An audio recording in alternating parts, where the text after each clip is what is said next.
इस्मामुल Khan, okay इस्मामुल Khan आपका नाम अभी सही ले लिया मैंने, राइट। चलो फिर क्लियर है। आज मैंने क्लास लाइव करी है क्योंकि टेक्निकल स्टाफ वाले लोगों ने बोला कि मैम प्लीज आप लाइव कर लीजिए, मैं कहीं बाहर आया हूं, मैंने कहा की भेजो मैं लाइव कर लेती हूं, इतना तो मुझे आ गया अब लाइव करना। चलो स्टार्ट करें अपनी आज की क्लास। केमिस्ट्री क्लास का यही टाइमिंग रहेगा 7 से 8। केमिस्ट्री की क्लास का यही टाइमिंग रहने वाला है शाम को 7 से 8 बजे, राइट। मैम आज 1 बजे बायोलॉजी की क्लास नहीं हुई, नहीं बता नहीं हो पाई आज, मैम थोड़ा काम में बिजी थी इसलिए। चलो स्टार्ट करें। देखिए बच्चों, मैं यहाँ पर जो रेलवे के लिए जो केमिस्ट्री पढ़ाने वाली हूँ वो रेलवे के सारे एग्जाम में काम आएगी। एसएससी का आप कोई एग्जाम दो, सीजीएल, सीएसएल, एमटीएस है ना, अगर आप दिल्ली पुलिस की तैयारी कर रहे हो, यूपी पुलिस की तैयारी कर रहे हो, अगर आप एनडी की तैयारी कर रहे हो, सीडी की तैयारी कर रहे हो, मेरी ये केमिस्ट्री की क्लास, अगर आप बीपीएससी की तैयारी कर रहे हो, अगर आप बीएसएससी की तैयारी कर रहे हो, ये मेरा जो केमिस्ट्री में यहाँ पढ़ाने वाली हूँ ना, इन सारे एग्जाम में आपके लिए हेल्पफुल होगा, 100% होगा। ठीक है, चलो फिर अब स्टार्ट करते हैं अपनी आज की क्लास में। आज से हम कौन सा चैप्टर स्टार्ट कर रहे हैं? हम चैप्टर स्टार्ट करने जा रहे हैं एसिड बेस सॉल्ट, अम्ल, क्षार एवं लवण। आपने देखा होगा 3 से 4 प्रकार के क्वेश्चंस एग्जाम में आते हैं। एक तो कौन से एसिड किसमें पाया जाता है, कौन सा बेस, उसका यूज क्या होता है, कौन सा सॉल्ट। फिर आपसे पूछता है कि एसिड बेस सॉल्ट की जो कॉन्सेप्ट है बहुत सारे, Arrhenius concept, Bronsted and Lowry concept है ना, लेविस कॉन्सेप्ट या ओल्ड मेथड क्या कहता है एसिड बेस सॉल्ट के बारे में। कुछ आपको पीएच वैल्यूज याद रखनी है यहाँ पे, तो कभी-कभी पीएच से क्वेश्चन आ जाता है। जैसे लास्ट रेलवे ग्रुप डी का पेपर हुआ था, उसमें लेमन जूस की, नींबू के पानी का पीएच पूछा था आपसे। ठीक है, कुछ यहाँ पर पीएच वैल्यू याद करेंगे, कुछ हम इंडिकेटर्स पढ़ाएंगे आपको। इंडिकेटर्स नेचुरल, आर्टिफिशियल इंडिकेटर्स कौन-कौन से होते हैं, वो कैसे एसिड बेस सॉल्ट की पहचान करवा देते हैं। ठीक है बेटा, तो अब बात करते हैं हम एसिड बेस सॉल्ट के बारे में। अच्छा कभी-कभी ना कुछ एग्जाम्स में जब आप सिलेबस देखते हो ना, तो वहां पर एसिड बेस सॉल्ट नहीं लिखा होता चैप्टर का नाम, वहां पर लिखा होता है केमिकल कंपाउंड्स, रासायनिक यौगिक, तो उसमें भी आपको समझ लेना है कि वहीं पर एसिड बेस सॉल्ट के बारे में बात कर रहा है वो, राइट। चलिए सिलेबस की पीडीएफ अपलोड करवा दूंगी बेटा, केमिस्ट्री का सिलेबस क्या क्या होगा उसकी पीडीएफ अपलोड करवा दूंगी। एसिड बेस सॉल्ट की 3 से 4 क्लास होंगी, पहले हम पढ़ेंगे, फिर साथ में क्वेश्चंस की प्रैक्टिस भी करेंगे। हम पहले थोड़ी पढ़ाएंगे, फिर एसिड बेस सॉल्ट चैप्टर के प्रीवियस ईयर के क्वेश्चंस और एक्सपेक्टेड क्वेश्चंस की आपको मैं प्रैक्टिस भी क्लास में करवा दूंगी। ठीक है बच्चों, चलिए स्टार्ट करते हैं। एसिड बेस सॉल्ट क्या होते हैं? सबसे पहले हम पढ़ेंगे एसिड और बेस के बारे में, बाद में पढ़ेंगे हम सॉल्ट के बारे में कि सॉल्ट कौन-कौन से होते हैं और हम कौन-कौन से डेली लाइफ में काम में लेते हैं। सबसे पहले बेटा अगर हम बात करते हैं कि एसिड और बेस होता क्या है, एसिड बेस जानने से पहले आपको पता होना चाहिए कि हम एक नाम बहुत बार पढ़ते हैं, पीएच। जैसे मैंने अभी बोला कि एक प्रीवियस ईयर में क्वेश्चन आया था, लेमन जूस का पीएच वैल्यू कितना होता है। पीएच का फुल फॉर्म क्या होता है? पीएच का फुल फॉर्म होता है पोटेंस ऑफ हाइड्रोजन। इसका फुल फॉर्म पोटेंजा या फिर पोटेंस ऑफ हाइड्रोजन। बेटा ये जो पोटेंस शब्द है ना, ये लैटिन भाषा से लिया गया है और इस पोटेंस को जब इंग्लिश में कन्वर्ट करते हैं तो इसका मतलब निकलता है power, power of hydrogen. PH का फुल फॉर्म बेटा 3 होता है, पावर ऑफ हाइड्रोजन बोलो, पोटेंजा ऑफ हाइड्रोजन बोलो या पोटेंस ऑफ हाइड्रोजन बोलो, तीनों ही फुल फॉर्म किसकी है? पीएच वैल्यू की। बेटा बात करते हैं कि ये पीएच क्या होता है। पीएच स्केल होती है एक, जिस स्केल को हम जिस भी सॉल्यूशन में डालते हैं, जिस भी विलियन के अंदर उसको डुबोते हैं, तो वो पीएच स्केल बताती है कि ये सॉल्यूशन एसिडिक है या बेसिक है, ये अम्लीय है या क्षारीय है। अगर एसिडिक है तो कितना एसिड है, अगर बेस है तो कितना बेसिक है, कितना क्षारीय है। तो जिस स्केल से हम किसी भी सॉल्यूशन का पता करते हैं कि उसकी नेचर क्या है, उसकी प्रकृति क्या है, एसिडिक है, बेसिक है, कितना एसिडिक कितना बेसिक, तो उसी स्केल को हम पीएच स्केल कहते हैं। और यहाँ पर पीएच का फुल फॉर्म होता है पोटेंस ऑफ हाइड्रोजन या पोटेंजा ऑफ हाइड्रोजन या हम बोलते हैं पावर ऑफ हाइड्रोजन। बेटा ये जो स्केल पीएच स्केल एग्जाम में क्वेश्चन पूछा हुआ है कि ये पीएच स्केल की खोज किसने की थी। अब खोज का मतलब है कि ये जो पीएच स्केल है इसकी डिस्कवरी यानी किसने बनाया था। पीएच स्केल की खोज का मतलब हो गया है कि इसको बनाना किसने था। तो आपको याद रखना है पीएच स्केल की खोज की थी सोरेनसन नाम के वैज्ञानिक ने। कौन से साइंटिस्ट ने? सोरेनसन नाम के वैज्ञानिक ने सबसे पहले पीएच स्केल के बारे में एक्सप्लेन किया था। साल वाला आपको याद नहीं रखना किस साल में किया, आपको बस इतना याद होना चाहिए कि पीएच स्केल की खोज सोरेनसन जी ने की थी। अब बच्चा किसी भी सॉल्यूशन के अंदर पीएच निकालने का फॉर्मूला क्या होता है? पीएच निकाला जाता है, इसका फॉर्मूला होता है माइनस log और यहां पर लिखा जाता है H+।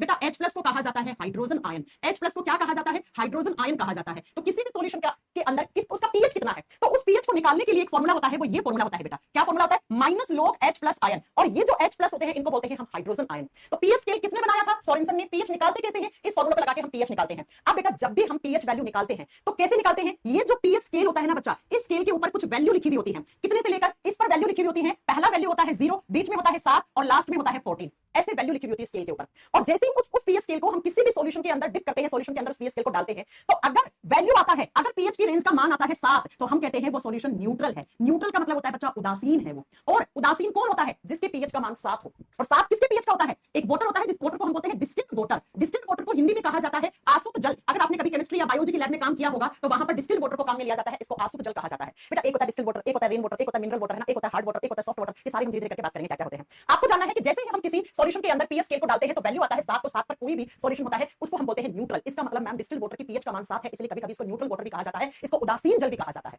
अगर आपकी वैल्यू आई 0 to 7 के बीच में, तो हम कहेंगे वो सॉल्यूशन कैसा है? वो सॉल्यूशन का नेचर से वो एसिडिक है, वो अम्लीय प्रकृति का है। यानी कि मैम कोई भी सॉल्यूशन होता है उसकी रेंज 0 से ऊपर, 0 सबसे छोटा है, और 7 से कम, 7 से नीचे आनी चाहिए। तो वो जो विलियन होगा वो प्रकृति से कैसा होगा? आप क्या बताओगे बेटा? वो एसिडिक होगा, वो अम्लीय प्रकृति का होगा। और अगर 7 से ऊपर, 7 से ऊपर और 14 से नीचे आया तो उसको हम क्या बोलेंगे? वो सॉल्यूशन बेसिक नेचर का होगा, वो क्षारीय प्रकृति का होगा बेटा। वो क्या होगा? वो बेसिक नेचर का होगा, क्षारीय प्रकृति का होगा। अब बच्चों मेरी बात ध्यान से सुनो, आपको इतनी बात समझ में आ गई कि जब वैल्यू आता है 0 से लेकर 7 से नीचे, तो वो जो सॉल्यूशन होगा वो हमेशा एसिडिक नेचर का होगा। इसका मतलब उसके अंदर कोई एसिड होगा, कोई अम्ल होगा। और अगर वैल्यू आती है 7 से ऊपर 14 से नीचे, तो वो बेस होगा, वो क्षार होगा, वो नेचर से बेसिक मीडियम वाला होगा। अब बच्चों जो रेंज आती है पीएच की 0 से लेकर कहां पर 3 के बीच में। अब 0 से 3 के बीच में 1 आ सकता है, 1.5 आ सकता है, 2 आ सकता है, 2 से 2.5 आ सकता है। तो बेटा ये जो वैल्यू आती है उसको कहा जाता है स्ट्रॉन्ग एसिड, उसे कहेंगे हम स्ट्रॉन्ग एसिड और हिंदी में बोलेंगे प्रबल अम्ल। तो आपको आपको एक परिभाषा पता लग गई कि स्ट्रॉन्ग एसिड क्या होते हैं, ऐसे एसिड जिनके पीएच का मान कम होता है, कितना कम, 0.5, 0.7, 1, 1.5, 2, 2.5, है ना, तो ये होते हैं स्ट्रॉन्ग एसिड। और अगर पीएच का मान आए 3, 3.5, 4, 4.5, 5, 6.5, 6.7, 6.8, 6.9, 7 नहीं, अगर पीएच का मान आता है 3.5 से लेकर 6.9 के बीच में, तो हम उस एसिड को क्या कहते हैं, उसे कहते हैं हम वीक एसिड। उसे हम वीक एसिड कहते हैं बेटा, प्रबल अम्ल कहते हैं, सॉरी दुर्बल अम्ल कहते हैं। वो कैसा है, वो दुर्बल है, यानी कि उसमें हाइड्रोजन आयन की कंसंट्रेशन कम होगी। ये सारी बातें आपको समझाएंगे। अगर पीएच का मान आया 7 से ऊपर, 7.5 है ना, 7.4 ऐसे आया, 8, 8.5, यहां पे 7 से लेकर 9 के बीच में आया, 7 से ऊपर मतलब 7.1 से लेकर 9 भी आ सकता है, 9.5 तक आ सकता है, तो इन बेसिस को बोलते हैं हम वीक बेस। इन्हें हम क्या बोलते हैं, वीक बेस बोलते हैं, और हिंदी में बोलते हैं दुर्बल क्षार। ये दुर्बल क्षार होते हैं बेटा। और अगर पीएच का मान आता है 9.5 से ऊपर, 10 से लेकर 14 के बीच में, तो बेटा इसे हम कहते हैं स्ट्रॉन्ग बेस। इसे क्या कहते हैं हम, स्ट्रॉन्ग बेस, और हिंदी में बोलते हैं हम प्रबल क्षार। तो पीएच स्केल से हम क्या पता करते हैं, पीएच स्केल से पता करते हैं कि कोई एसिड कितना स्ट्रॉन्ग है, कोई एसिड कितना वीक है, कोई बेस कितना स्ट्रॉन्ग है, कोई बेस कितना वीक है। इसी चीज को मैं यहां पर फोटो में दिखाती हूं। ये देखो बेटा, ये वाला फोटो में बड़ा करके आपको समझाती हूं। सेम चीज इस फोटो में दे रखी है। क्या ऐसे एक स्केल होता है जिस पर 0 to 7 वैल्यू होती है, 7 पे कोई भी चीज न्यूट्रल होती है। अब सुनिए जरा, जो एसिड्स होते हैं उनकी पीएच घटने पर स्ट्रॉन्ग होते हैं, इसका मतलब मैम ये पीएच कम है तो ये स्ट्रॉन्ग एसिड होंगे, है ना। और जो बेस होते हैं उनका पीएच बढ़ने पे स्ट्रॉन्ग होते हैं, इसका मतलब मैम ये वाले जो बेस होंगे वो क्या होंगे, वो स्ट्रॉन्ग होंगे, वो आपके प्रबल क्षार माना जाएगा। ठीक है, बात समझ में आ गई। ओके मैम, अब मैं आपको कुछ पीएच रेंज नोट करवाती हूं जो एग्जामिनर पूछता है आपसे। जरा लिखिए, जैसे यहां पर मैंने बहुत सारी पीएच को मेंशन कर रखा है, यही पीएच के बारे में मैं आपको लिखवाती हूं। कुछ पीएच वैल्यू लिखते जाइए आप मेरे साथ, जो एग्जाम में आते हैं। कुछ पीएच तो बेटा आप बोर्ड पे देख रहे हो। देखो, जैसे एग्जाम में आपसे पूछ ले, ध्यान से समझ रहे इन चीजों को। गैस्ट्रिक जूस, हिंदी में बोलते हैं जठर रस, वो रस जो हमारे पेट में होता है। जठर का मतलब होता है बेटा पेट, जो पेट में होता है उसके पीएच का मान 1 से लेकर 1.5 के बीच में हो सकता है, 1 to 1.5 हो सकता है। लेमन जूस, जैसे मैंने कहा ना, ये प्रीवियस ईयर का क्वेश्चन है, नींबू के जूस का पीएच का मान कितना होता है, तो नींबू के अंदर एक एसिड होता है जिसको सिट्रिक एसिड कहते हैं, उसके पीएच का मान 2 से 2.5 रेंज में आएगा। ऐसे कभी-कभी रेंज में आता है, कभी एग्जैक्ट वैल्यू लिखी भी आ सकती है। विनेगर को हिंदी में कहते हैं सिरका, सिरके में एसिड होता है, एसिटिक एसिड आगे पढ़ाएंगे आप। सिरके की पीएच का मान 3.0 से लेकर 3.5 के बीच में हो सकता है। ठीक है बच्चों, ओके। नेक्स्ट है वाइन, वाइन शराब, अल्कोहल। ठीक है, वाइन के पीएच का मान भी 3.5 to 3.75 तक जा सकता है। टोमेटो जूस, टमाटर में ऑक्सैलिक एसिड होता है, तो टमाटर के जूस का पीएच का मान तो 7 से कम होगा, कितना, 4.1 से लेकर 4.5 के बीच में हो सकता है। अगर इसको स्टार्ट करो, एसिड रेन, एसिड रेन को बोलते हैं अम्ल वर्षा। आप जानते हैं हर साल मानसून की जो पहली बारिश होती है, उस बारिश को हम क्या बोलते हैं, एसिड रेन कहते हैं, अम्ल वर्षा कहते हैं। क्यों कहते हैं, क्योंकि ऐसा मानते हैं कि जो पहली बारिश होती है उसके अंदर एसिड आते हैं। कौन-कौन से आते हैं आगे पढ़ाएंगे आपको। ठीक है, तो एसिड रेन का पीएच का मान कितना होता है, या तो आपको ऑप्शन में लिखा हुआ होगा 5.5 या 5.6, या आपको ऑप्शन में लिखा हुआ मिलेगा लेस देन 5.5। अरे वो बारिश का पानी जिसके पीएच का मान 5.5 से कम हो, उसको हम घोषित कर देते हैं कि इस बारिश में तो एसिड घुला हुआ है, अम्ल घुला हुआ है, इसलिए एसिडिक रेन, या आप बोलोगे अम्लीय वर्षा है। यूरिन, पेशाब, यूरिन को बोलते हैं मूत्र, ह्यूमन यूरिन। हमारे पेशाब के पीएच का मान 6 होता है, एग्जाम में बहुत बार आता है, स्टार कर लेना। आप जो दूध पीते हो वो स्लाइटली एसिडिक होता है, उसके पीएच का मान क्या होता है, 6.5 होता है। प्योर वाटर, मैम ये प्योर वाटर क्या होता है बेटा, डिस्टिल्ड वाटर को, जो भी मैंने पढ़ाया ना, DW डिस्टिल्ड वाटर, जिसको आप उदासीन जल कहते हैं या आसुत जल कहते हैं, उसके पीएच का मान 7 होता है, क्योंकि उसका जो उसके अंदर कोई भी आयंस नहीं होते, ना पॉजिटिव ना नेगेटिव, कोई आयन नहीं होते हैं। हमारा जो खून होता है, ह्यूमन ब्लड होता है, उसके पीएच का मान 7.45 होता है, जब एग्जाम में आता है 7.4 आता है ऑप्शन में। लाइम वाटर पूछा हुआ है, चूने का पानी, चूने के पानी का पीएच वैल्यू कितना होता है आपको बताना है। चूने के पानी का पीएच मान होता है 11 से लेकर 11.5 के बीच में। अगर रेंज लिखा हुआ होगा तो 11 से 11.5 वाला ऑप्शन आपको ठीक कर देना है। इसके अलावा मैं आपको कुछ और पीएच वैल्यू लिखवाती हूं। लिखो बेटा, जो कॉन्सेंट्रेटेड लिखा है मैंने, ये हिंदी में बोलते हैं सांद्रिक। कॉन्सेंट्रेटेड HCl जो होता है, HCl को बोलते हैं हाइड्रोक्लोरिक एसिड, उसके पीएच का मान 0 होता है बेटा, 0 होता है। ठीक है, नेक्स्ट आप बताओगे बेटा, इसके बाद जो हमारे दांत होते हैं, टूथ डिके, एग्जाम में बहुत बार क्वेश्चन आता है कि दांतों का क्षरण, दांत जो हमारे होते हैं ना, दांतों का क्षरण कितने पीएच वैल्यू से कम जाने पर हमारे दांत घिसना, दांत टूटना शुरू हो जाते हैं, मुंह में सड़न गलन पैदा हो जाएगी। तो आप क्या लिखोगे बेटा, हमारे दांत का पीएच का मान जब 5.5 से नीचे जाए तो हमारे मुंह में बदबू आने लग जाती है, दांत सड़ना गलना शुरू हो जाते हैं, जिसको इंग्लिश में टूथ डिके बोलते हैं। इसीलिए जब आपकी पीएच का मान दांत की 5.5 से नीचे जाता है, आप क्या कर लेते हो, ब्रश करते हो। ब्रश में क्या इस्तेमाल करते हो, टूथपेस्ट। टूथपेस्ट के पीएच का मान 8 होता है बेटा, 8 है, इसका मतलब वो बेस है, बेसिक नेचर का है। तो आपने जैसे ही ब्रश किया तो जो वैल्यू 5.5 से कम गई थी, आपने टूथपेस्ट किया, टूथपेस्ट की वैल्यू 8 होती है, तो एसिड बेस मिलते हैं, तो न्यूट्रलाइज हो जाते हैं, वापस आपके पीएच का मान, मुंह के पीएच का मान 5.5 से ऊपर हो जाता है, और आपके मुंह में सड़न गलन या जो भी आपके मुंह में बदबू आ रही थी वो ठीक हो जाती है। इसलिए एग्जामिनर पूछता है टूथपेस्ट किस नेचर के होते हैं, तो आपको बताना है। अगला आपको लिखना है 2 पीएच वैल्यू और आपको याद करनी है, मैं यहां लिख रही हूं। ठीक है, एक होता है बेटा मिल्क ऑफ मैग्नीशिया। क्या होता है, मिल्क ऑफ मैग्नीशिया, इसे बोलते हैं मैग्नीशिया का दूध, क्योंकि बेटा ये दूधिया रंग का हो जाता है पानी में डालते ही, इसीलिए इसे मैग्नीशिया का दूध कहा जाता है। और इसके पीएच का मान, बीपीएससी का एक पेपर होता है बिहार में, उसमें पूछा हुआ है, इसके पीएच का मान होता है 10 से लेकर 10.5 के बीच में। ठीक है, किसको बोलते हैं मिल्क ऑफ मैग्नीशिया, आगे पढ़ाएंगे। मैग्नीशियम हाइड्रोक्साइड को कहते हैं, फिलहाल इतना ही लिखो, सब पढ़ेंगे स्टेप बाय स्टेप, आसान तरीके से पढ़ना शुरू करो, धीरे धीरे सारा लेवल पढ़ा दूंगी आपको। एक और पूछता है बेटा आपसे सोडियम हाइड्रोक्साइड, हिंदी में सेम नाम है, सोडियम हाइड्रोक्साइड के पीएच का मान कितना होता है, इसका केमिकल फॉर्मूला होता है NaOH, इसके पीएच का मान होता है 14। और मैंने अभी कहा बेसिस की पीएच बढ़ने पे स्ट्रांग होते हैं, और केमिस्ट्री में सबसे स्ट्रांग बेस हम इसको बोलते हैं, और केमिस्ट्री में सबसे स्ट्रांग एसिड हम इसको बोलते हैं। ये देखो, कॉन्सेंट्रेटेड HCl का मतलब होता है ओनली एंड ओनली एसिड, सिर्फ तेजाब, पानी नहीं। एक शब्द होता है केमिस्ट्री में डाइल्यूट करना, डाइल्यूशन, डाइल्यूट करने का मतलब होता है पानी मिला दिया, पानी मिला दिया। ठीक है, तो आप याद रखिएगा बेटा, कॉन्सेंट्रेटेड HCl का मतलब होता है तेजाब, प्योर तेजाब, जिसका केमिकल नेम होता है हाइड्रोक्लोरिक एसिड HCl, इसी को तेजाब कहते हैं। जिस तेजाब के अंदर बिल्कुल भी पानी नहीं होता, उसके पीएच का मान 0 होता है बेटा, 0। ठीक है, अब मैं इतनी सारी पीएच वैल्यू क्यों याद करें हम, तो मेरे प्यारे प्यारे बच्चों सुनो, जिनको मैं स्टार कर रही हूं वो पीएच वैल्यू तो आपको याद करनी ही पड़ेगी। आपसे पूछा था मिल्क ऑफ मैग्नीशिया, इसको स्टार कर लो। दूसरा, आपको लेमन जूस का पीएच का मान पता होना चाहिए, सिरके की पीएच का मान पता होना चाहिए, अम्ल वर्षा की पीएच का मान पता होना चाहिए, हमारे खून के पीएच का मान आपको पता होना चाहिए, और आपके कितने पीएच से कम जाने पर दांतों में सड़न गलन पैदा हो जाती है, ये याद होना चाहिए। और आप जो ब्रश करते हो उसमें टूथपेस्ट इस्तेमाल करते हो वो कौन सी पीएच का होता है, इतना आपको याद होना चाहिए। ज्यादा नहीं याद करने हैं, इतने आपको याद करने पड़ेंगे बेटा। जैसे मैंने कहा बीपीएससी में ये क्वेश्चन पूछा हुआ है, आरआरबी ग्रुप डी का जो रेलवे पेपर करवाता है उसमें ये क्वेश्चन पूछा हुआ है। कभी कभी लाइम वाटर का भी बहुत बार आप जब मॉक टेस्ट लगाते हो तो घूमता है क्वेश्चन, लाइम वाटर का पीएच का मान, लाइम वाटर चूना, चूना कैल्शियम ऑक्साइड, चूने के पानी, चूना पानी वाला होता है, पानी को चूने को अपने पानी में डाल दिया तो कैल्शियम हाइड्रोक्साइड बन गया, चूना बुझ गया। ये सारी बातें इसी चैप्टर में करेंगे अपन। उसके पीएच का मान 11 से 11.5 के बीच में होता है। इतनी पीएच वैल्यू आपको याद करनी पड़ेगी बेटा, मैं कोई इसमें हेल्प नहीं कर पाऊंगी। अब ये तो हो गया मैम पीएच स्केल क्या होता है, पीएच वैल्यू क्या होती है, इतनी बात हमें समझ में आ गई। अब मैम एसिड बेस क्या होते हैं बेटा, एसिड और बेस के बारे में अलग अलग साइंटिस्ट ने अपनी अलग अलग अवधारणाएं पेश की। आर्यनियस ने कहा ये होते हैं एसिड, ब्रॉन्स्टेड एंड लोरी ने कहा ये होते हैं एसिड, लुईस डी ने कहा ये होते हैं एसिड। तो हमें इन सबके कॉन्सेप्ट पढ़ने हैं। मैं आपको एसिड बेस की परिभाषा के लिए 4 कॉन्सेप्ट पढ़ाऊंगी बेटा। 4 कॉन्सेप्ट पढ़ने हैं एसिड बेस के बारे में, जिसमें सबसे पुराना आता है ओल्डेस्ट कॉन्सेप्ट। ओल्डेस्ट कॉन्सेप्ट का मतलब है सबसे पुराना सिद्धांत क्या कहता है, सबसे पुराना सिद्धांत क्या कहता है, क्या होते हैं एसिड, क्या होते हैं बेस। उसके बाद में 2 नंबर पे पढ़ाऊंगी आर्यनियस कॉन्सेप्ट क्या कहता है। नंबर 2 पे हम पढ़ेंगे कि जो आर्यनियस जी हैं उन्होंने क्या कहा था, एसिड्स क्या होते हैं और बेस क्या होते हैं। तो 2 नंबर पे पढ़ेंगे आर्यनियस कॉन्सेप्ट। लिख दीजिए आर्यनियस ने क्या कहा था, कभी कभी एग्जाम में आ जाता है आर्यनियस ने क्या बोला था, एसिड क्या होते हैं, तो आपको पता होना चाहिए। ठीक है, इसके बाद मैं आपको पढ़ाऊंगी ब्रॉन्स्टेड एंड लोरी मेथड। तीसरा लिखो ब्रॉन्स्टेड एंड लोरी। एक बात अपने खोपड़ी में अच्छे से बैठा लेना, जितना मैं पढ़ा रही हूं उतना ही केमिस्ट्री आपको पढ़ना है, उससे ज्यादा कम नहीं पढ़ना है, क्योंकि आपको पीएचडी नहीं करनी है यहां पर। ठीक है, ब्रॉन्स्टेड एंड लोरी कॉन्सेप्ट क्या कहता है, हिंदी में सेम नाम है, लिख दीजिए ब्रॉन्स्टेड एंड लोरी सिद्धांत। ब्रॉन्स्टेड एंड लोरी सिद्धांत क्या कहता है, आपसे पता है एग्जाम में कैसे 4 एग्जांपल देते हैं, पूछता है इसमें से ब्रॉन्स्टेड लोरी एसिड कौन सा है, ब्रॉन्स्टेड एंड लोरी बेस कौन सा है, तो फिर आपको पता होना चाहिए। और 4 नंबर पढ़ाऊंगी लेविस कॉन्सेप्ट क्या कहता है बेटा। लेविस कॉन्सेप्ट क्या कहता है, लुईस सिद्धांत, हिंदी में बोलते हैं लुईस सिद्धांत। लेविस कॉन्सेप्ट क्या कहता है, लुईस सिद्धांत क्या कहता है। 4 ऑप्शन देगा, पूछेगा इनमें से लुईस बेस कौन सा है, पहचानो। तो कैसे पहचानोगे मैं बताऊंगी। इसमें से लुईस बेस कौन सा है, लुईस क्षार कौन होते हैं, लुईस अम्ल कौन होते हैं, मैं आपको पढ़ाऊंगी कैसे होते हैं। ठीक है, आगे मैम ब्लड के पीएच का मान कितना होता है, ब्लड के पीएच का मान 7.45 होता है बेटा, अभी तो पढ़ाया थोड़ी देर पहले ही, राइट। तो ये 4 कॉन्सेप्ट मैं आपको पढ़ाऊंगी, इसके बाद आपको कुछ नहीं पढ़ना, इसके बाद आपको कुछ नहीं पढ़ना। मैं इस चैप्टर में कुछ नहीं छोड़ूंगी, सब कुछ पढ़ा दूंगी, इससे ज्यादा नहीं पढ़ना, पीएचडी नहीं करनी है, वही पढ़ना है जो एग्जाम में आए। चलिए सबसे पहले पढ़ेंगे ओल्डेस्ट कॉन्सेप्ट क्या कहता है एसिड बेस के बारे में। तो नंबर 1 पे हेडिंग डालो, अरे भाई हटो गिराओगे क्या मुझे। हाँ, एक नंबर पे हेडिंग डालना है आपको, oldest method about acid and base. Oldest method क्या कहता है, सबसे पुराना सिद्धांत, पुरानी थ्योरी क्या कहती है। सबसे पुरानी थ्योरी कहती है कि भाई कोई भी सॉल्यूशन है, कोई भी विलयन है, वो एसिड है या बेस है, तो उसको चख के देख लो आप, है ना। तो सबसे पुराना सिद्धांत एसिड के बारे में क्या कहता है, अम्ल के बारे में क्या कहता है, कहते हैं कि आप इस सॉल्यूशन को टेस्ट कर लो। टेस्ट का मतलब उसका स्वाद ले लो, चख लो स्वाद, और स्वाद में जो क्या खट्टे हो, सौर यानी खट्टा टेस्ट दे, तो वो क्या हो जाता है, वो एसिड होता है। जैसे आप टमाटर के खाते हो टमाटर खट्टा लगता है, नींबू खाते हो नींबू खट्टा लगता है, दही खाते हो दही खट्टा लगता है, इमली खाते हो इमली खट्टा लगता है, क्यों, अंगूर खाते हो अंगूर खट्टा लगता है, क्योंकि इन सब के अंदर एसिड होता है बेटा। मैम खून का पीएच 7.4 होता है, तो मैं क्या बता रही हूँ 7.45 बता रही हूँ, ठीक है, लेकिन 7.45 एग्जैक्ट नहीं आता एग्जाम में, 7.4 आता लिखा हुआ। ठीक है, सुबह भक्त करें रिकॉर्डेड क्लास, राम राम भाई, राम राम सुभा जी, अब भी रिकॉर्ड लग रही है तो मैं कुछ नहीं कर सकती हूँ। ठीक है, आइए बात समझ में, क्या कि एसिड्स क्या होते हैं जो चखने पे खट्टे लगे। तो मैंने कहा ना ये सारी चीजें आपको खट्टी लगती हैं, लेकिन बेटा आप जानते हैं केमिस्ट्री में अपवाद होते ही होते हैं।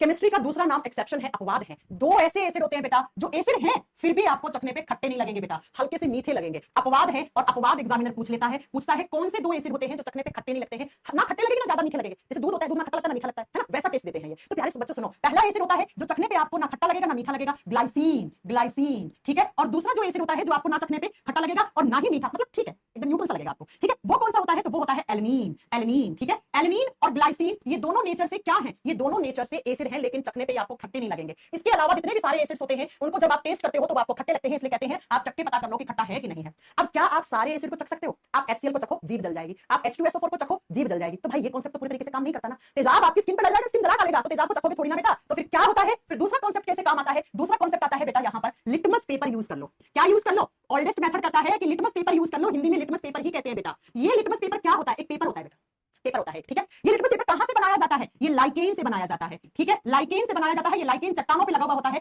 और लाइकेन क्या होता है, अभी थोड़ा सा पढ़ाती हूँ, ये बायोलॉजी का चैप्टर, बायोलॉजी में आएगा आगे। लाइकेन जो होता है वो एक सिम्बायोटिक रिलेशनशिप होता है, किसका, एल्गी और फंगी का। एल्गी को हिंदी में कहते हैं शैवाल और फंगी को हिंदी में कहते हैं कवक या फफूद। कवक और फफूद दोनों एक साथ रहते हैं और एक साथ रहकर सिम्बायोटिक रिलेशनशिप दर्शाते हैं, सहज जीवन संबंध में रहते हैं, तो उसको लाइकेन कहा जाता है। फिलहाल हम केमिस्ट्री पढ़ रहे हैं, छोड़ो ना सिम्बायोटिक रिलेशन क्या होता है, हमें नहीं देखना है। ठीक है, अब जरा सुनो, लाइकेन से बनाया, लाइकेन को चट्टान से ऐसे खुरच के उतार के लैब में ले जाकर एक पेपर बनाया जाता है, जिस पेपर को हम लिटमस पेपर कहते हैं। और इस लिटमस पेपर से हम कैसे पहचान करते हैं कि एसिड है कि बेस है, तो ऐसे कहते हैं जब लिटमस पेपर को किस कलर के, ब्लू कलर के, नीले रंग के लिटमस पेपर को किसी भी एसिडिक सॉल्यूशन में डालते हो, वो तुरंत नीले से कैसा हो जाता है, लाल रंग का हो जाता है। तो एसिड जो होता है वो नीले लिटमस पेपर को लाल लिटमस पेपर में बदल देता है, ये पुराना मेथड कहता है। ठीक है, फिलहाल हम एसिड के बारे में पढ़ रहे हैं, बेस क्या होता है वो थोड़ी देर के बाद आएगा, राइट। तो ओल्डेस्ट कॉन्सेप्ट ने एक तो बोला एसिड को चख लो, दूसरा बोला लिटमस पेपर यूज कर लो। भैया लिटमस पेपर कैसे बदलेगा, नीले लिटमस पेपर ने अगर रेड में बदल दिया नीले को, तो समझ जाना वो एसिड था जिसमें आपने लिटमस पेपर को डुबोया था। ठीक है, तीसरा मेथड, पुराना मेथड कहता है कि जब भी हम किसी एसिड की, एसिड यानी अम्ल की अभिक्रिया किसके साथ करवाते हैं, किसी मेटल के साथ, धातु के साथ कराते हैं। अब धातु तो आप जानते हैं, तांबा एक धातु है, एल्यूमिनियम एक धातु है, जिंक एक धातु है, सोना एक धातु है, चांदी एक धातु है, मरकरी एक धातु है ना। तो जब भी आप किसी एसिड की मेटल के साथ रिएक्शन यानी अभिक्रिया करवाते हैं तो वहां से क्या बनता है, वहां से बनता है बेटा मेटल सॉल्ट। मेटल सॉल्ट का मतलब होता है उस धातु का लवण बनेगा, धातु लवण मिलेगा और साथ में यहां पर एक गैस निकलती है। कौन सी gas? H2 gas. H2 gas को बोलते हैं हाइड्रोजन गैस। Hydrogen gas. और बेटा जब यहां से हाइड्रोजन गैस निकलती है ना तो वो एक साउंड बनाती है, एक साउंड क्रिएट करती है, ध्वनि बनाती है, pop pop pop pop pop. तो यहां बोलते हैं ये H2 गैस कैसी साउंड बनाएगी? पॉप साउंड बनाएगी, पॉप ध्वनि बनाएगी। मैम एग्जाम में कैसे क्वेश्चन आएगा? एग्जाम में क्वेश्चन आता है जब भी किसी एसिड की अभिक्रिया मेटल के साथ करवाते हैं तो कौन सी गैस आती है? H2 गैस आती है। कैसी साउंड बनाती है? Pop pop pop pop pop sound release करती है। ठीक है बेटा, ओके मैम। चलो जैसे मैं आपको एक एग्जांपल देती हूं, आप एक मेटल लो, एसिड, पहले आप एसिड लिखा है ना, तो आप एक एसिड लो H2SO4, इसे बोलते हैं सल्फ्यूरिक एसिड। मैं सब एसिड पढ़ाऊंगी, डिटेल में सब कुछ पढ़ाऊंगी, फिलहाल इतना सुन लो। इसकी रिएक्शन करवाओ जिंक धातु से, जिंक का सिंबल होता है Zn। तो बेटा यहां से क्या मिलता है? यहां से आपका मिलता है Zn। आप बताओगे बेटा, यहां से मिलेगा आपको ZnSO4 और प्लस यहां से एक गैस निकलेगी। कौन सी गैस? H2 gas. मैंने ब्रैकेट में G लिख दिया है, G का मतलब है बेटा यहां पर गैस। ठीक है, ये जिंक सल्फेट क्या है? ये मेटल सॉल्ट है। कौन सी धातु का सॉल्ट हो गया? आप बताओगे जिंक का। और साथ में कौन सी गैस निकल गई? हाइड्रोजन गैस निकल गई, राइट। तो ओल्डेस्ट मेथड कहता है जब भी आप किसी एसिड की रिएक्शन मेटल के साथ करवाते हो तो मेटल सॉल्ट और साथ में hydrogen gas pop pop pop sound release करता हुआ बनता है। अब बच्चों मैंने कहा केमिस्ट्री में क्या होते हैं? केमिस्ट्री में क्या होते हैं बेटा? एक्सेप्शन होते हैं, अपवाद होते हैं। एग्जाम में क्वेश्चन आता है कौन सा एसिड होता है जो किसी भी मेटल के साथ रिएक्ट करके हाइड्रोजन गैस नहीं बनाता? तो आप क्या लिखोगे बेटा? HNO3। इस रिएक्शन का अपवाद लिखवा रही हूं मैं। एक्सेप्शन, एक्सेप्शन का मतलब होता है अपवाद, जिस पर जो चीज लागू ना हो उसे अपवाद कहते हैं बेटा। जैसे पाकिस्तान अपवाद है आज की डेट में, है ना। तो एक्सेप्शन की बात करते हैं, कौन सा ऐसा एसिड है जो मेटल से रिएक्ट करके हाइड्रोजन गैस नहीं बनाता? बेटा वो एक ही एसिड है, दैट इज HNO3। इसका केमिकल नेम क्या होता है? इसे कहते हैं हम नाइट्रिक एसिड। इसे क्या कहते हैं? नाइट्रिक एसिड कहते हैं, नाइट्रिक अम्ल कहते हैं, हिंदी में ये लिख लेना। हम एग्जाम में कैसे क्वेश्चन आएगा? एग्जाम में क्वेश्चन आएगा कौन सा अम्ल मेटल के साथ रिएक्ट करके हाइड्रोजन गैस नहीं बनाता? आपका आंसर होगा HNO3, नाइट्रिक एसिड। चलो तो ऑल्डेस्ट कांसेप्ट समझ में आया? अगला अगला लिखो, ऑल्डेस्ट कांसेप्ट क्या कहता है? अगला कहता है कि जब भी हम किसी एसिड की अभिक्रिया किसके साथ करवाते हैं? कार्बोनेट आयंस के साथ। कार्बोनेट को हिंदी में कार्बोनेट ही बोलेंगे। या आप करवाते हो बाई कार्बोनेट के साथ, या तो कार्बोनेट या बाई कार्बोनेट के साथ रिएक्शन करवाते हो। बाई कार्बोनेट को लिखा जाता है बेटा HCO3 ऊपर माइनस का चार्ज। जैसे आप पढ़ोगे सोडियम बाई कार्बोनेट, खाने का सोडा होता है, बेकिंग सोडा होता है। और कार्बोनेट आयन को लिखते हैं हम CO3 2 नेगेटिव, ऐसे लिखते हैं कार्बोनेट आयन को। तो जब भी हम किसी भी एसिड की अभिक्रिया कार्बोनेट या बाई कार्बोनेट आयंस के साथ करवाते हैं तो क्या बनता है? तो अगेन बेटा वहां से मेटल सोल्ट बनेगा, धातु का लवण बनेगा, लेकिन इस बार साथ में पानी और साथ में क्या निकलेगा? CO2 कार्बन डाइऑक्साइड गैस निकलेगी यहां से।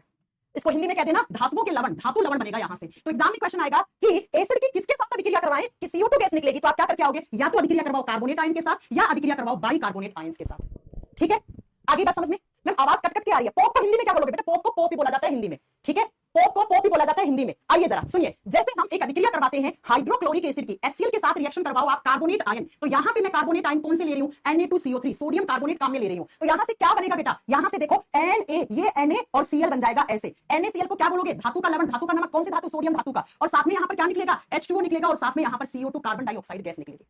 ठीक है, हाँ छापा वाला पढ़ाएंगे आगे कॉन्सेप्ट आपको। कौन बोल रहा है? सुरेश। सुरेश जी छापा वाला आपको आगे एग्जांपल देंगे। ठीक है, आगे बात समझ में? तो जब एसिड की अभिक्रिया कार्बोनेट या बाई कार्बोनेट आयंस के साथ करवाते हैं तो हमें मेटल सॉल्ट, कौन सी मेटल का यहां पे मिला? सोडियम का, सोडियम मेटल का मिला। और साथ में हमें क्या मिला बेटा? H2O और कार्बन डाइऑक्साइड गैस मिली। ये किसने बोला? ये बोलता है आपका ओल्डेस्ट मेथड। चार बार बता दी सबसे पुराने सिद्धांत के एसिड के बारे में। अब पांचवा पॉइंट सुनो। सबसे ओल्डेस्ट मेथड कहता है कि दो तरीके के एसिड होते हैं। एक एसिड होता है ऑर्गेनिक एसिड। ऑर्गेनिक आजकल सुना ऑर्गेनिक खाना खाओ, सुना ना ऑर्गेनिक दालें खाता हूं मैं तो ऑर्गेनिक खेती करी हुई सब्जियां खाते हैं, है ना। ऑर्गेनिक को बोलते हैं हिंदी में कार्बनिक अम्ल, कार्बनिक अम्ल। ठीक है, और एक होते हैं ऑर्गेनिक एसिड और दूसरे होते हैं बेटा इनऑर्गेनिक एसिड। ये सबसे पुराना मेथड कहता है एसिड्स के बारे में कि एसिड्स दो प्रकार के होते हैं, एक ऑर्गेनिक एसिड होते हैं, एक इनऑर्गेनिक एसिड होते हैं। एक कार्बनिक अम्ल होते हैं और एक अकार्बनिक अम्ल होते हैं। अब बेटा क्या होते हैं ऑर्गेनिक एसिड, क्या होते हैं इनऑर्गेनिक एसिड, वो सुनो। ऑल्डेस्ट मेथड कहता है ऐसा कोई भी एसिड जो आपने किसी प्लांट से ऑब्टेन किया है या किसी एनिमल से लिया है, किसी पेड़ पौधे से या किसी जंतु से लिया है, तो वो ऑर्गेनिक है, वो ऑर्गेनिक है। समीर मीना कह रहे हैं आप इतना जल्दी जल्दी क्यों पढ़ा रहे हो? समीर बेटा मैं तो इतना धीरे धीरे पढ़ा रही हूं बेटा। हाँ बैलेंस आप कर लेना बेटा, 2 NaCl आएगा, यहां 2 लगाओगे तो यहां से 2 निकलेगा बेटा। ठीक है, आपको आगे बैलेंस करना सिखाएंगे। ठीक है, सुनिए ऑर्गेनिक एसिड क्या होते हैं? ऐसे एसिड जो या तो किसी प्लांट से मिले हैं आपको या किसी एनिमल से मिले हैं। ऐसे अम्ल जो किसी जंतु या पादप के प्रोडक्ट से मिले हैं, या तो प्लांट के प्रोडक्ट से मिले हैं या किसी एनिमल के प्रोडक्ट से। जैसे मैं आपको एग्जांपल बताती हूं, आप टमाटर खाते हो, टमाटर में एसिड होता है ऑक्सैलिक एसिड। अब टमाटर किससे मिला है? प्लांट से मिला है। जैसे एक एसिड होता है टार्टरिक एसिड, इमली में होता है बेटा टार्टरिक अम्ल। इमली कहां से मिली है? प्लांट से मिली है। जैसे आप खाते हो लैक्टिक एसिड, दही में होता है बेटा। दही किससे मिला है आपको? गाय भैंस के दूध से दही मिला होगा आपको, है ना। जैसे आप और लिख सकते हो क्या? हाँ इसके अलावा सिट्रिक एसिड, सिट्रिक एसिड किसमें होता है? नींबू में होता है। आगे बता दूंगी किसमें कौन सा एसिड होता है। नींबू किससे मिला आपको? प्लांट से मिला, राइट। तो ऐसा कोई भी एसिड जो किसी प्लांट या एनिमल से आपने प्राप्त करा है उसको ऑर्गेनिक एसिड कहते हैं। अब ऐसे एसिड्स जो आप क्या करते हैं, जिनको आप अर्थ क्रस्ट से निकालते हो, जिनको आप अर्थ क्रस्ट को हिंदी में कहते हैं भूपर्पटी। ऐसे एसिड जिनको भूपर्पटी से प्राप्त करते हो, आप अर्थ क्रस्ट से लेते हो। अर्थ क्रस्ट क्या होता है आपको पता होना चाहिए, है ना। तो उस एसिड को आप इनऑर्गेनिक एसिड कहते हो। फॉर एग्जांपल जैसे आप लिखोगे HCl, हाइड्रोक्लोरिक एसिड, इसका फुल फॉर्म होता है हाइड्रोक्लोरिक अम्ल, हाइड्रोक्लोरिक अम्ल। जैसे H2SO4 जिसे हम सल्फ्यूरिक एसिड कहते हैं, H2SO4 को क्या कहा जाता है? सल्फ्यूरिक अम्ल, हिंदी में सल्फ्यूरिक अम्ल हो जाएगा बेटा। जैसे आप लिखोगे HNO3, HNO3 को कहा जाता है नाइट्रिक एसिड, हिंदी में इसको बस नाइट्रिक अम्ल कह देते हैं। तो प्यारे प्यारे बच्चों ये होते हैं आपके एसिड। सबसे पुराना ओल्डेस्ट मेथड ये कहता है। ठीक है, हाँ, छापा की फुल फॉर्म बेटा कॉपर, मरकरी, एल्यूमिनियम, प्लैटिनम और ऑरम होता है। ठीक है, आगे पढ़ाएंगे आपको, क्यों आगे चल रहे हो आप? हाँ, चलो मैम एप्लीकेशन 2 दिन से लॉगिन क्यों नहीं, एप्लीकेशन को लॉगिन करने में कुछ प्रॉब्लम आ रहा है क्या? 7-8 कमेंट आ गए हैं मेरे पास कि आज एप्लीकेशन चल नहीं रही है, एप्लीकेशन चल नहीं रही है, कुछ प्रॉब्लम आ रही है क्या बेटा? मुझे नहीं पता, राइट? तो पुराना मेथड क्या कहता है एसिड्स के बारे में, ये सारी बातें आपको नोट डाउन करनी है। ये होते हैं एसिड, ऐसा कहता है ओल्डेस्ट मेथड। अब बेटा ओल्डेस्ट मेथड क्या कहता है? बेस क्या होते हैं? बेस का मतलब क्षार क्या होते हैं? सबसे पुराना सिद्धांत बेस के बारे में क्या कहता है? कहता है कि बेस को भी चख लो, यानी कि टेस्ट ले लो, और जब टेस्ट में कोई भी सॉल्यूशन टेस्ट करने पर कैसा लगे आपको, बिटर लगे, बिटर का मतलब होता है कड़वा, अगर कड़वा लग रहा है तो वो बेसिक नेचर का है। जैसे आप कॉफी पीते हो, कॉफी कैसी लगती है? बताइए जरा, कॉफी कैसे लगती है आपको? कड़वी लगती है, क्योंकि कॉफी बेसिक नेचर की होती है। कभी आपने समुद्र का पानी पिया है? समुद्र का पानी कड़वा लगेगा आपको, वो भी बेसिक नेचर का होता है। कभी आपने साबुन को चखा है? आपको कड़वा लगेगा। आप पेस्ट करते हो तो पेस्ट करते करते जब जीभ पे ज्यादा पेस्ट लगाता है टूथपेस्ट, तो आपको नमकीन सा लगता है ना, हल्का सा। तो बेटा क्यों? क्योंकि आप बताओगे इन सब में बेस होता है, और बेस हमेशा चखने पे कड़वे लगते हैं। दूसरा कहता है ओल्डेस्ट मेथड कि बेस वो होते हैं जो रेड लिटमस पेपर को, लाल रंग के जो लिटमस पेपर होते हैं उनको ब्लू रंग में कन्वर्ट कर दे, रेड लिटमस पेपर को किसमें? ब्लू में कन्वर्ट कर दे। बेस वो होते हैं जो लाल लिटमस पेपर को नीले लिटमस पेपर में बदल दे। अरे बच्चों, मैं तुमको लिटमस पेपर दिखाती हूं, है ना? तुमको लिटमस पेपर दिखा के एक तुमसे ही क्वेश्चन पूछती हूं, मुझे जरा इस क्वेश्चन का आंसर करना, तुमसे ही पूछूंगी मैं। चलो गूगल खोल ले, गूगल बाबा आओ, बच्चों को दिखाते हैं हम लिटमस पेपर कैसे होते हैं। मैं आपसे एक क्वेश्चन पूछूंगी लिटमस पेपर का, ठीक है? आप मुझे बताना बेटा, इसलिए दिखा रही हूं मैं। चलिए मैं लिटमस पेपर की इमेज दिखाती हूं आपको। ये रहे लिटमस पेपर, देख रहे हो आप लिटमस पेपर? ऐसे होता है बेटा पेपर। अगर आपने थोड़ी केमिस्ट्री आपके पास 11वीं 12वीं क्लास में, मतलब साइंस, आप केमिस्ट्री के लैब में गए होंगे तो लिटमस पेपर बतेरे होते हैं, आपने देखे होंगे। ये देखो बेटा, ये रहे लिटमस पेपर, देख रहे हो आप? ये देखो ब्लू कलर का, रेड कलर का। तो रेड को ब्लू में कौन कन्वर्ट करेगा और ब्लू को रेड में कौन कन्वर्ट करेगा? इतनी बात आपको नोट डाउन करनी है, ये चीज, राइट? अब मैं आपको एक बात और बता दूं, एग्जाम में क्वेश्चन क्या आता है? एग्जाम में क्वेश्चन आता है लिटमस पेपर का नेचुरल कलर क्या होता है बेटा?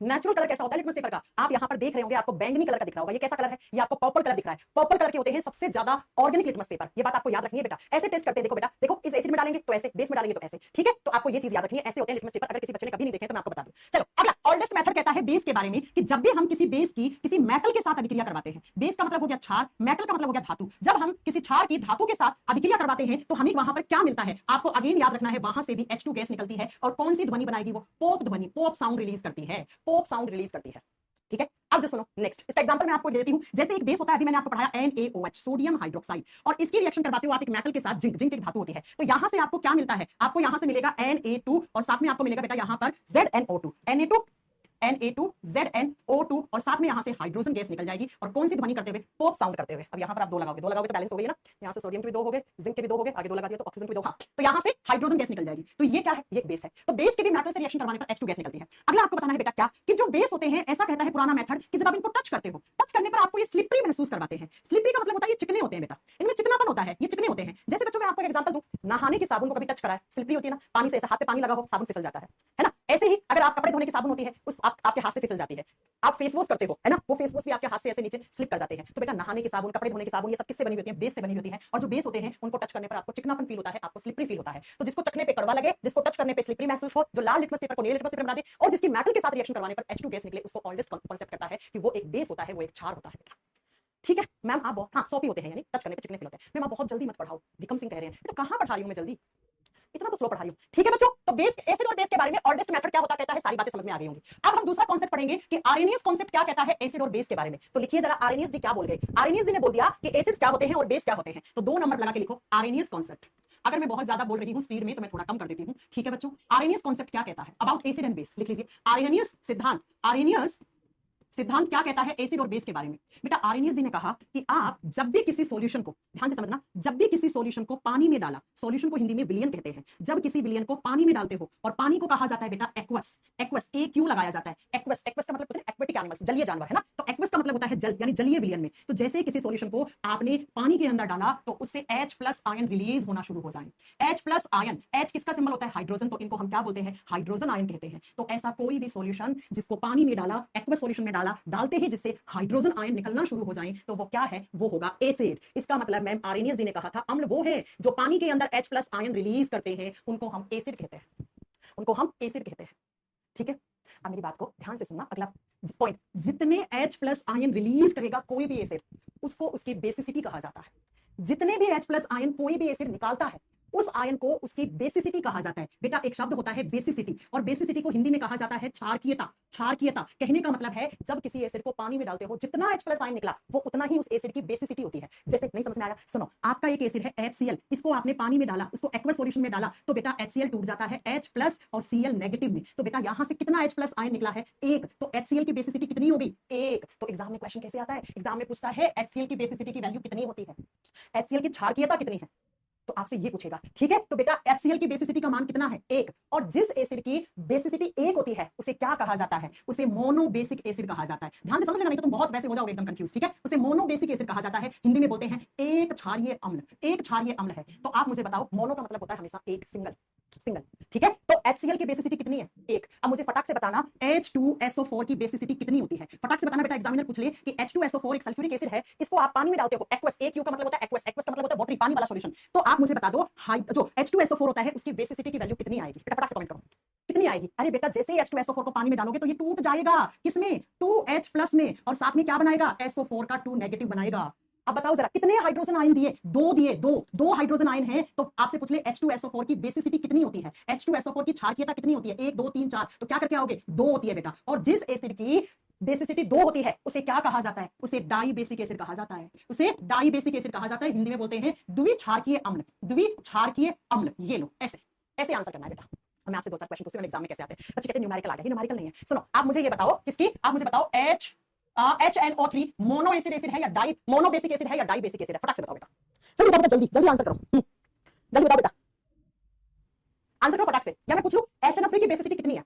HNO3 की बेसिसिटी कितनी है? HNO3 की क्षारीयता कितनी होती है? मैं एक बार फिर से समझा दूं, फिर आपके लिए आंसर करना थोड़ा आसान हो जाएगा। बेटा जब भी किसी एसिड को पानी में डालते हैं तो उससे हाइड्रोजन आयन निकलते हैं, ये आरएनएस ने कहा। और आरएनएस ने कहा जितने हाइड्रोजन आयन रिलीज करता है कोई भी अम्ल, कोई भी एसिड, वही उसकी बेसिसिटी होती है, वही उसकी क्षारीयता होती है। जैसे अगर किसी एसिड ने एक हाइड्रोजन आयन निकाला तो उसकी बेसिसिटी का मान 1 है, उसकी क्षारीयता की वैल्यू 1 है, और वो एसिड मोनोबेसिक एसिड कहलाता है, एकल क्षारीय या एक क्षारीय अम्ल कहलाता है। जैसे H2SO4 को पानी में डालते हो तो 2H प्लस रिलीज करता है, मतलब इसकी बेसिसिटी 2 हो गई, तो ये डाई बेसिक एसिड है। जैसे मैंने आपसे एग्जांपल में पूछा HNO3 को आप पानी में डालोगे, एक्वस सॉल्यूशन में डालोगे तो कितने आयन है? एक H है, तो एक ही H निकलेगा, तो ये कैसा है? इसकी बेसिसिटी 1 होगी। चलो अगला बताओ, अगर आपसे पूछ ले H2CO3, इसे बोलते हैं कार्बोनिक एसिड, इसकी बेसिसिटी कितनी होती है? बेटा फटाक से बताओ। अगला है ऑक्सैलिक एसिड, ऑक्सैलिक एसिड का फॉर्मूला होता है H2CO2O4, इसकी बेसिसिटी कितनी है? ये दोनों क्वेश्चन के आंसर करो, मैं समझ जाऊंगी आपको आ गया है।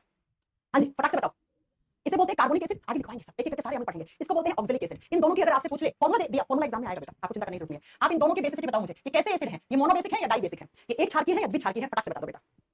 बेटा pop pop pop sound release होता है, बुलबुले से फटता है, पप पप बुलबुला फटता है तो उससे आवाज आती है पप पप पप पप ऐसे। हाँ जी, यहाँ भी कितने हाइड्रोजन है? 2। यहाँ भी कितने हाइड्रोजन? 2। तो कार्बोनिक एसिड की बेसिसिटी कितनी है? 2। ऑक्सैलिक एसिड की बेसिसिटी कितनी है? 2। ये कैसे एसिड है? ये डाई बेसिक द्विक्षारकीय अम्ल है। शायद आज के बाद अगर आपसे कभी भी एग्जाम में बेसिसिटी से क्वेश्चन आ जाए, क्षारीयता से क्वेश्चन आ जाए, तो आप कभी भी नहीं अटकोगे, आपसे पूछ ले कौन सा एसिड मोनोबेसिक है, कौन सा डाई बेसिक है। ये बात मैंने नहीं, ये बात आपके आरएनएस जी ने कही थी, आप पहचान लोगे। बोलो यस और नो, पहचान लोगे? हाँ जी, पहचान लोगे अगर कोई भी एग्जाम में ऐसे क्वेश्चन आ जाए तो। जी हाँ, HCl मोनोबेसिक एसिड होता है, HNO3 मोनोबेसिक एसिड है, H2SO4 oxalic acid, carbonic acid, ये सारे डाई बेसिक एसिड होते हैं। इतनी बात आपको याद रखना पड़ेगा, ठीक है। अब इससे आगे हम कल की क्लास में पढ़ेंगे, कल भी 7 से 8 में होगी बेटा। केमिस्ट्री के सिलेबस की मैं एक फोटो अपलोड करवा दूंगी, डोंट वरी। अब बताओ आज की क्लास में आपको कोई डाउट है क्या? फटाक से पूछो मुझे, कोई डाउट है क्या? जल्दी बताओ बेटा। ये मिट गया ना, थोड़ा सा लिख दूं इसको ताकि आपको जब नोट्स मिले तो उसमें, अच्छा ये बेसिसिटी लिखा हुआ था। अब मुझे जल्दी से डाउट पूछो बेटा, डाउट पूछो किसी को भी अगर कोई डाउट है तो। है कोई डाउट? और ये बताओ कैसा लगा आपको क्लास? हम बिल्कुल धीरे धीरे बेटा लेवल बढ़ाएंगे, सारी चीज मैं सिर्फ जो एग्जाम में आता है वो पढ़ाऊंगी, आपको यहाँ पीएचडी नहीं करनी है केमिस्ट्री में, याद रखना बेटा, ठीक है। कल भी 7 से 8 में होगी क्लास, कल भी होगी, परसों भी होगी। हाँ जी निखिल जी, हाँ जी, हाँ मैं ये पीडीएफ अपलोड करवाऊंगी, पीडीएफ अपलोड करवाऊंगी, केमिस्ट्री की पीडीएफ में देने की कोशिश करूंगी सारी, ठीक है। कोई भी डाउट हो किसी भी तरीके का आप अपने नोट्स में लिख सकते हो, मेरे से डाउट आप पूछ सकते हो। मैम लिटमस पेपर कैसे बनता है बताया ना बेटा, लाइकेन नाम का जो एक हाइब्रिड प्लांट, हाइब्रिड तो खैर सेंटेंस गलत हो जाता है, उसे बोला जाता है सिम्बायोटिक प्लांट, उससे बनाया जाता है लिटमस पेपर। ये कहां मिलता है? हिमालय पे, जहां पे नमी होती है, चट्टानों के ऊपर नमी होती है, वहां पर ये एक तरीके का प्लांट है बेटा, लिटमस एक प्लांट है, उसको ऐसे उखाड़ उखाड़ के लैब में लाकर कुछ डाइज यूज करके उसे बनाया जाता है, ठीक है। ओके बच्चों, ठीक है। चलिए फिर मिलते हैं कल की क्लास में, आज की क्लास के लिए इतना बहुत है, कल की क्लास में मिलेंगे बेटा। मैम लैक्टिक एसिड, अरे यार रुक जाओ, मैं पढ़ाऊंगी लैक्टिक एसिड क्या होता है, क्या काम में आता है, थोड़ा वेट करो। ऑक्सैलिक एसिड टमाटर के छिलके और टमाटर के बीज में ज्यादा होता है बेटा।